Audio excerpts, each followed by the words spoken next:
नमस्कार दोस्तों, इस वीडियो में हम पढ़ेंगे अध्याय 5 जहाँ चाहा वहाँ रहा, जो कि लिया गया है कक्षा 5 विषय हिंदी किताब रिमझिम से। हम इस अध्याय को पढ़ेंगे और अंत में इसके प्रश्नोत्तर भी करेंगे। अगर आपको वीडियो अच्छी लगे तो इसे लाइक और शेयर कीजिए और मेरे चैनल को सब्सक्राइब। तो चलिए शुरू करते हैं। अध्याय 5 जहाँ चाहा वहाँ रहा। मलमली धोती का बादामी रंग खिल उठा था। किनारों पर कसूती के टाकों से पिरोई हुई बेल थी। पल्लू पर भरवां टाके अपना कमाल दिखा रहे थे। सुनहरे रूपहले बेल बूटों से जान आ गई थी मलमल में। इन बेल बूटों को सजाया था इला सचानी ने। तो दोस्तों, ये हमारी इला सचानी, और जैसा कि आप देख सकते हो वो अपने पैरों से कर रही हैं बुनाई।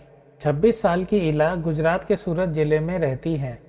उनका बचपन अमरेली ज़िले के राजकोट गांव में अपने नाना के यहाँ बीता। सांझ होते ही मोहल्ले के बच्चे घरों से बाहर आ जाते। कुछ मिट्टी में आड़ी तिरछी लकीरें खींचते, कुछ कनेर के पत्तों से पिटपिटी बजाते, कुछ गिट्ठे खेलते, कुछ इधर उधर से टूटे फूटे घड़ों के ठीकरे बटोरकर पिट्ठू खेलते। जब इन खेलों से मन भर जाता तो पेड़ की डालियों पर झूला डालकर ऊंची ऊंची पेंगे लेते और ऊंचे स्वर में एक साथ गाते। कच्चे नीम की निबोरी, सावन जल्दी आइयो रे।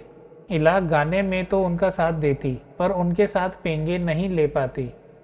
रस्सी पकड़ने को हाथ बढ़ाती, मगर हाथ तो उठते ही नहीं थे। वह चुपचाप एक किनारे बैठ जाती। मन ही मन सोचती, मैं भी ऐसा कुछ क्यों नहीं कर पाती हूँ। बच्चे भी चाहते कि इला किसी न किसी तरह तो उनके साथ खेल सके। कभी कभार वह पकड़म पकड़ाई और विष अमृत के खेल में शामिल हो जाती। साथियों के साथ जमकर दौड़ती, मगर जब ढप्पा करने की बारी आती तो फिर निराश हो जाती। हाथ ही नहीं उठेंगे तो ढप्पा कैसे देगी।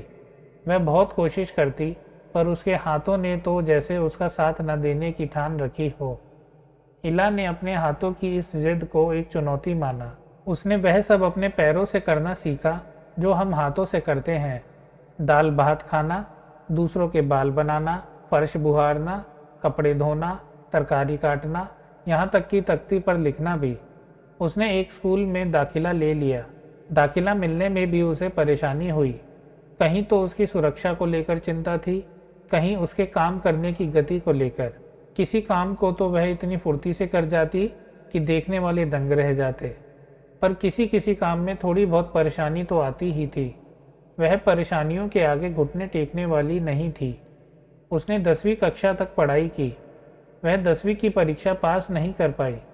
इला को यह मालूम ना था कि परीक्षा के लिए उसे अतिरिक्त समय मिल सकता है।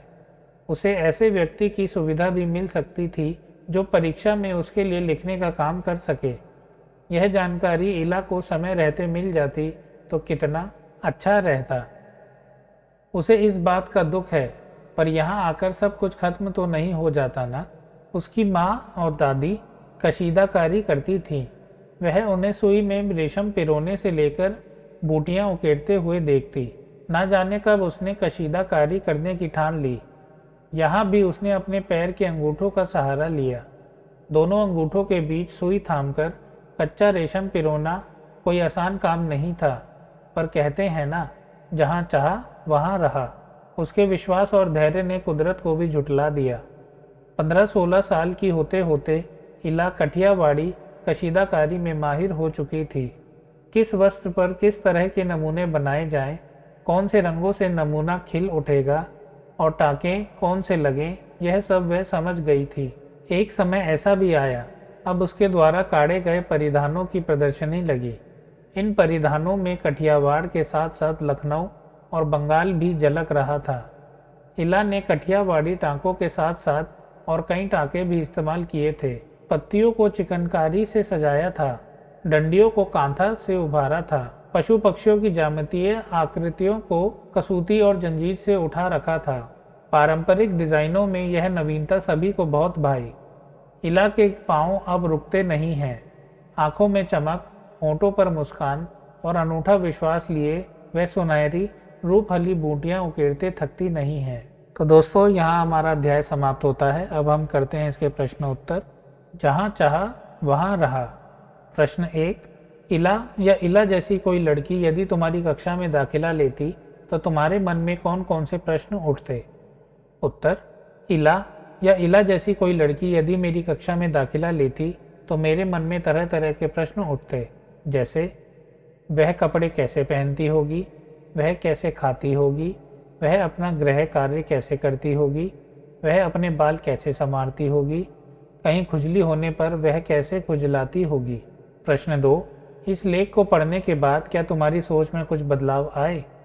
उत्तर: पहले मुझे लगता था कि अपंग व्यक्ति शारीरिक रूप से ही नहीं वरन मानसिक रूप से भी कमज़ोर होते हैं। उन्हें सहारे और सहानुभूति की ज़रूरत होती है। वे खुद से कोई काम नहीं कर सकते। स्कूल में दाखिला लेकर लिखने पढ़ने की बात तो बहुत दूर है, लेकिन अब मेरी सोच बिल्कुल बदल गई है। अब मैं उन्हें आत्मविश्वास और साहस से भरा पाती हूँ। वे हमसे थोड़ा भी कम नहीं हैं, बल्कि कभी कभी तो कार्यकुशलता में वे हमसे इतने आगे हो जाते हैं कि वे हमसे नहीं, हम उनसे प्रेरणा लेने लग जाते हैं। मैं भी कुछ कर सकती हूँ। प्रश्न 1, यदि इला तुम्हारे विद्यालय में आए तो उसे किन किन कामों में परेशानी आएगी? उत्तर: उसे अपना स्कूल बैग ढोने में, लिखने में, बेंच अगर सीधा नहीं है तो उसे सीधा करने में, अपनी कक्षा के साथियों के साथ झूला आदि खेलने में परेशानी आएगी। प्रश्न 2, उसे यह परेशानी ना हो इसके लिए अपने विद्यालय में क्या तुम कुछ बदलाव सुझा सकती हो? उत्तर: उसके लिए एक लिखने वाले की व्यवस्था की जाए या उसे सब कुछ मौखिक पढ़ाया जाए। प्यारी इला, इला के बारे में पढ़कर जैसे भाव तुम्हारे मन में उठ रहे हैं, उन्हें इला को चिट्ठी लिखकर बताओ। चिट्ठी की रूपरेखा नीचे दी गई है। तो दोस्तों, ये है हमारी चिट्ठी की रूपरेखा। इसका उत्तर है प्रीत विहार, नई दिल्ली, दिनांक 5 मार्च 2012। प्रिय इला, जब पहली बार मैंने तुम्हें देखा तो मुझे लगा कि तुम अपने सारे काम किसी दूसरे से करवाती होगी, लेकिन अब तो मुझे तुम पर गर्व होता है। तुम आत्मविश्वास से भरी हो। तुम अपनी अपंगता को अपनी दृढ़ इच्छा शक्ति पर कभी हावी नहीं होने देती। हाथ नहीं होने के बावजूद तुम कशीदाकारी जैसी मुश्किल कला में निपुणता हासिल कर ली हो। यह वाकई बेमिसाल है।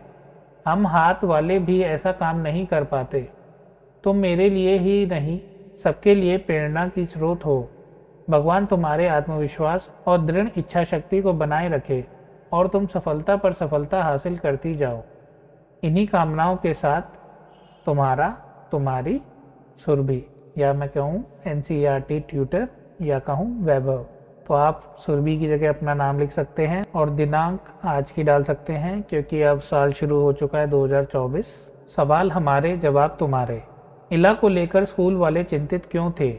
क्या उनका चिंता करना सही था या नहीं? अपने उत्तर का कारण लिखो। उत्तर: स्कूल वाले उसकी सुरक्षा और उसके काम करने की गति को लेकर, अर्थात उसकी अपंगता को लेकर चिंतित थे। उनका चिंता करना कुछ हद तक सही था, कुछ हद तक नहीं।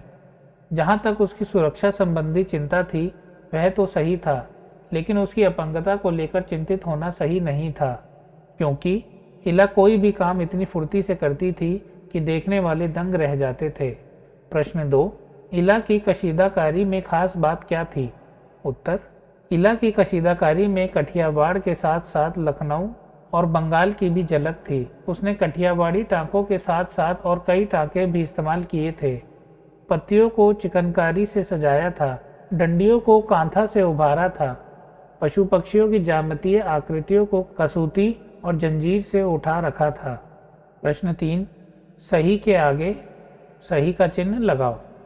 इला 10वीं की परीक्षा पास नहीं कर सकी क्योंकि पहला, परीक्षा के लिए उसने अच्छी तरह तैयारी नहीं की थी।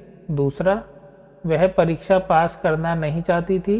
तीसरा, लिखने की गति धीमी होने के कारण वह प्रश्न पत्र पूरे नहीं कर पाती थी। चौथा, उसको पढ़ाई करना कभी अच्छा लगा ही नहीं। तो दोस्तों, इसका उत्तर है लिखने की गति धीमी होने के कारण वह प्रश्न पत्र पूरे नहीं कर पाती थी। ये वाला हम सही का चिन्ह लगाएंगे। प्रश्न 4, क्या इला अपने पैर के अंगूठे से कुछ भी करना सीख पाती अगर उसके आसपास के लोग उसके लिए सभी काम स्वयं कर देते और उसको कुछ करने का मौका नहीं देते? उत्तर, यदि इला के आसपास के लोग उसके लिए सभी काम स्वयं कर देते और उसको कुछ करने का मौका नहीं देते तो वे अपने पैर के अंगूठे से कुछ भी करना सीख नहीं पाती। कशीदाकारी। प्रश्न 1 का भाग का। इस पाठ में सिलाई कढ़ाई से संबंधित कई शब्द आए हैं, उनकी सूची बनाओ। अब देखो कि इस पाठ को पढ़कर तुमने कितने नए शब्द सीखे। उत्तर। पहला टाका, दूसरा बूटियाँ, कशीदाकारी, भरवा टाके, कांथा, बेल बूटे, चिकनकारी, जंजीर। ख। नीचे दी गई सूची में से किन्हीं 2 से संबंधित शब्द, संज्ञा और क्रिया दोनों ही इकट्ठा करो। फुटबॉल, बुनाई, ऊन, बागबानी, पतंगबाजी। उत्तर। तो हम बनाएंगे बागबानी और पतंगबाजी से। तो पहला बागबानी, क्यारी बनाना, दूसरा खुरपी, तीसरा पानी पटाना, चौथा पौधे। और पतंगबाजी से पहला पतंग, दूसरा मांझा, तीसरा चरखी, चौथा पतंग उड़ाना। दूसरा, एक सादा रुमाल लो या कपड़ा काटकर बनाओ। उस पर नीचे दिए गए टाँकों में से किसी एक टाँके का इस्तेमाल करते हुए बड़ों की मदद से कढ़ाई करो। तो दोस्तों ये है जंजीर, और दूसरा है मछली टाँका, तीसरा है भरवा टाँका, चौथा है उल्टी बखिया, और पांचवा है खुला हुआ जंजीर टाँका। तो दोस्तों ये काम कक्षा के लड़के लड़कियां सभी करें, तो ये आप स्वयं करिए। तो दोस्तों हमारा अध्याय 5 जहाँ चाहा वहाँ रहा यहाँ समाप्त होता है। हमने इस अध्याय को पढ़ा और इसके प्रश्नोत्तर भी करे। अगर आपको वीडियो अच्छी लगे तो इसे लाइक कीजिए और अपने दोस्तों के साथ इसे शेयर कीजिए। अगर आपने अभी तक मेरा चैनल सब्सक्राइब नहीं किया तो इसे सब्सक्राइब कीजिए और बेल आइकन भी दबाइए ताकि नए वीडियोस के नोटिफिकेशन आप तक पहुंच सकें। मिलते हैं नेक्स्ट वीडियो में, तब तक आप अपना ध्यान रखें और बड़ों का आदर करें। धन्यवाद।